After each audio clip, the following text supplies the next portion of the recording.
tinha passado essa experiência que já falei antes, da morte. E quando está ali, chega de repente uma mulher acompanhando o seu marido e um menino. E ela diz, lembra de mim? O senhor sabe quem sou eu? Como ela tira me era todo me resta, me confiar, me mente, achar, como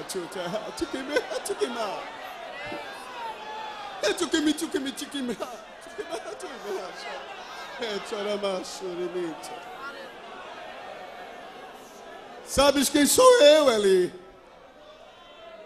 Quem sabe, disse ele, eu não lembro mais, irmã, da senhora. Eu sou aquela daquele dia. Eu sou aquela mulher que o Senhor disse que eu estava embriagada. Por esse menino orava eu. E Deus ouviu a minha oração.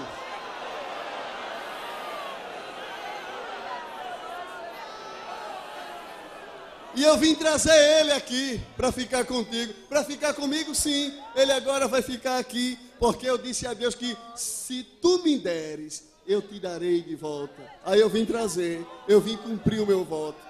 Aí Samuel ficou lá. E quando é um dia, antes que a luz de Deus se apagasse, Samuel estava deitado. Aí uma voz disse assim, Samuel, Samuel. Aí Samuel levanta-se, corre, chega lá, me chamaste ali? Ele disse, não, pode voltar. E ele voltou, aí a voz, Samuel, Samuel. Samuel levanta-se e vai ao encontro de Eli. Me chamaste, homem de Deus? Não, Samuel, pode voltar. 3 vezes chamou, ele foi lá. Aí na terceira vez Eli, entendeu? Eli já estava velho, 98 anos, já estava cego quase. Depois é que cegou completamente. Mas ainda ele lembrava das suas experiências com Deus. Então ele disse, olha, volta e te deita. Quando a voz te chamar ou se te chamar, diz assim, fala, Senhor, que o teu servo ouve. Quando Samuel chega lá que se deita, aí a voz, Samuel. Aí ele fala, Senhor. Aí Deus falou, irmão. Porque quando tem pessoas para ouvir, Deus fala, irmão. Aí a palavra de Deus veio para Samuel e contou tudo o que ia fazer na vida de Eli, na sua família. Aí pela manhã ele chama Samuel e diz, olha, me conta tudo que Deus disse. Aí Samuel contou tudo. Deus já tinha falado através de outro profeta. E o que acontece? Chegou o momento da renovação. A arca já havia sido levada. O povo estava vivendo uma injúria tremenda. Era lamentação direta. O capítulo de número 7, os primeiros versículos de 1 Samuel 7 mostra que o povo estava se lamentando. Era uma situação crucial. Mas de repente, a Bíblia diz que Samuel toma uma posição de levar o povo ao encontro de Deus. E a partir do versículo 2 do capítulo 7 do primeiro livro, aí diz a palavra de Deus, e sucedeu que desde aquele dia a arca ficou em Kiriat Jearim, e tantos dias se passaram que já chegaram até 20 anos. E lamentava toda a casa de Israel após o Senhor. Então falou Samuel a toda a casa de Israel, dizendo, se com todo o vosso coração vos converterdes ao Senhor, tirai dentre vós os deuses estranhos, tirai os astarotes, preparai o vosso coração ao Senhor, servi somente a Ele, e Ele vai livrar vocês das mãos dos filisteus. Aí começou agora um novo tempo. Começou um novo tempo, irmão, um novo capítulo. Então os filhos de Israel tiraram dentre si os Baalins, os Astarotes, e serviram só ao Senhor. Disse mais Samuel, congregai todo Israel em Mispa, e eu vou orar por vocês ao Senhor. Vocês se convertem, e eu oro por vocês, dizia Samuel. Aí disse mais, e congregaram-se em Mispa, e tiraram água, e a derramaram perante o Senhor. Há quem diga que isso aqui aponta para a oração, para a humilhação. E disseram, e jejuaram todo aquele dia, e disseram, pecamos contra o Senhor. E julgava Samuel os filhos de Israel em Mispa.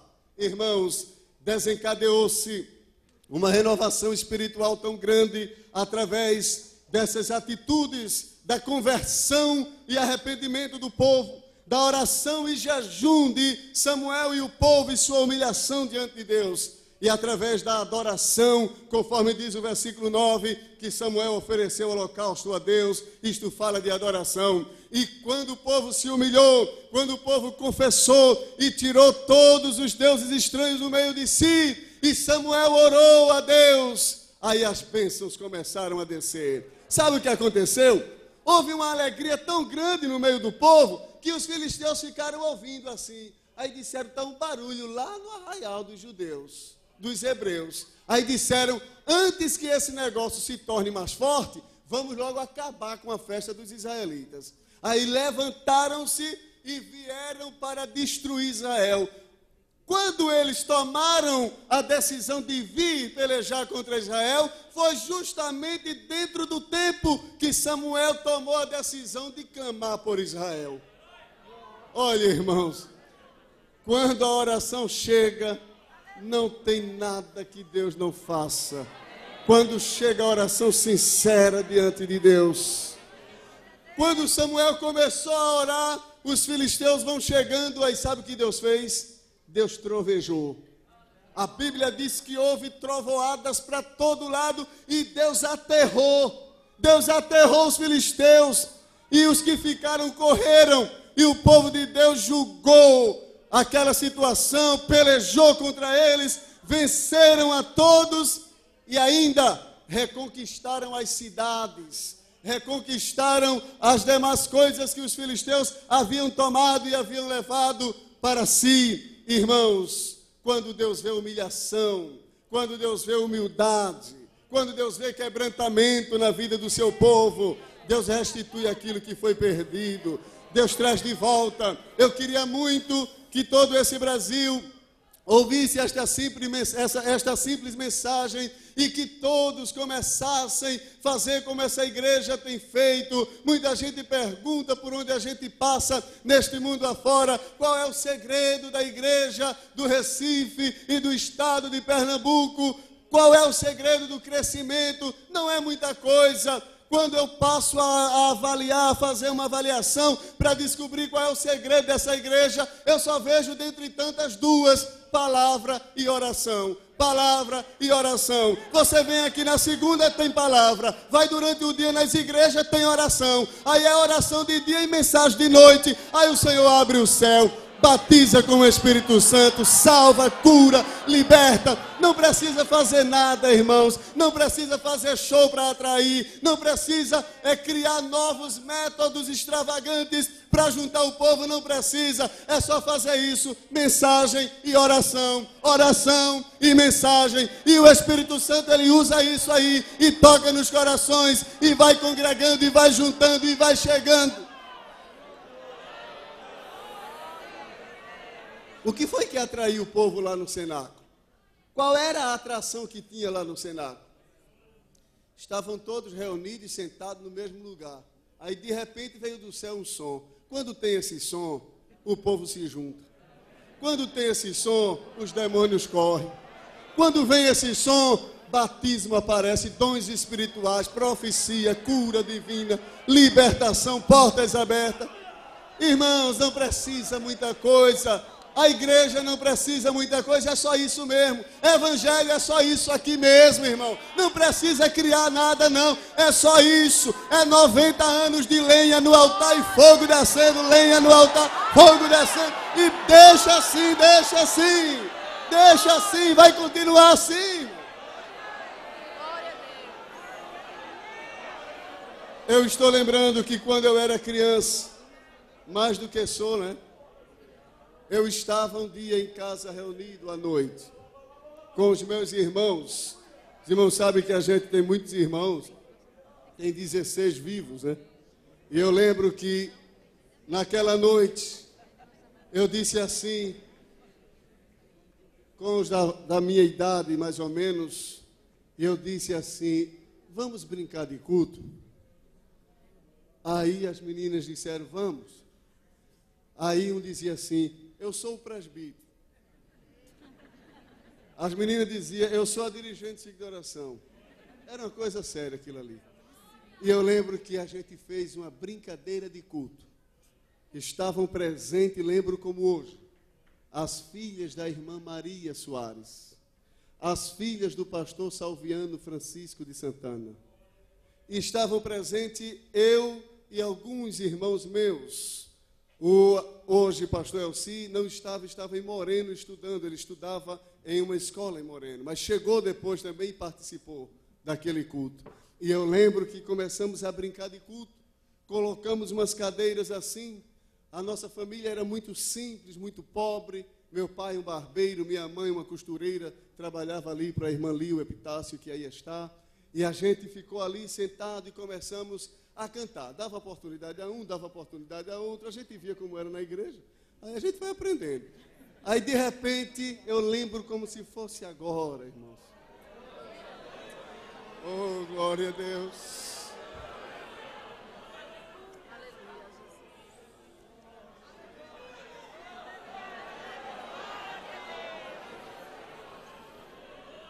Dissemos assim, vamos entrar no quarto de mamãe e vamos orar de brincadeira para Jesus batizar com o Espírito Santo.